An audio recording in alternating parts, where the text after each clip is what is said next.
शिमला सचिवालय में प्रदेश कैबिनेट की बैठक हुई, जिसमें सरकार नाराज कर्मचारियों को लुभाने के लिए फैसले लेते हुए दिखाई दे रही है। जिसमें सबसे पहला फैसला पुलिस विभाग के कर्मचारियों को लेकर लिया गया है। पिछली कैबिनेट में लिए गए फैसले में कहा गया था कि प्रदेश की सरकार की बसों में पुलिस कर्मियों के मुफ्त सफर पर रोक लगाई गई थी, लेकिन अब बैठक में इस सुविधा को फिर से बहाल कर दिया गया है। कैबिनेट ने जो है पिछले में जो पुलिस के हमारे पर्सनल हैं उनकी जो फैसिलिटी थी बसेस की, उसको विड्रॉ किया था। आज कैबिनेट ने उस पर जो है पुनर्विचार करके उसको दोबारा से बहाल किया है। और अब जैसे कि पहले 110 रुपये चार्ज किया जाता था उनसे मंथली बेसिस पे, अब 500 रुपये जो है वो पुलिस पर्सनल से जो है बस की सेवाओं के लिए जो है वो चार्ज किया जाएगा।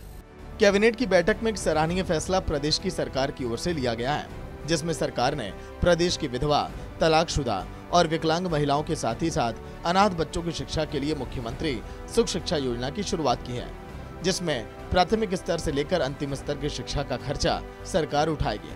विडोज हैं, डिजर्टेड वुमेन है, अबेंडेंड है और डाइवोर्स महिलाएं हैं, डिसेबल्ड पर्सन्स हैं, ऑर्फन्स है, उन सब के बच्चों के लिए जो है वो मुख्यमंत्री सुख शिक्षा योजना जो है आरंभ की गई है, जिसमें इन बच्चों की पढ़ाई के लिए वो from the very first class से लेकर के और कोई प्रोफेशनल कोर्स होगा या पीएचडी तक या हायर लेवल का जो भी कोर्सेज होंगे, उसमें जो है वो आपको सरकार द्वारा जो है, चाहे बोर्डिंग है, चाहे लॉजिंग है, चाहे फीस है, उसके लिए जो है सारे के सारे सरकार जो है उनकी पढ़ाई का खर्चा उठाएगी।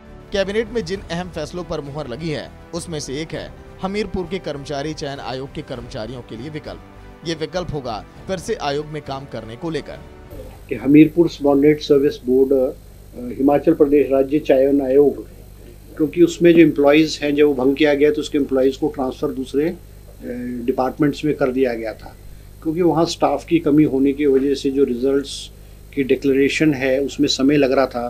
तो आज कैबिनेट ने फैसला किया है कि जो एम्प्लॉयज़ पहले से राज्य चयन आयोग में काम कर रहे थे और जिनके ऊपर कोई केसेस नहीं है, जिनके ऊपर कोई डाउटफुल इंटीग्रिटी के नहीं है, वो अगर ऑप्शन चाहेंगे तो वापस हमीरपुर चयन आयोग में जो है उनकी पोस्टिंग जो है वो कर दी जाएगी। राजीव गांधी स्वरोजगार स्टार्टअप योजना की भी आज से शुरुआत की गई है, जिसमें युवाओं को रोजगार देने के ई टैक्सी को विभिन्न विभागों में हायर किया जाएगा।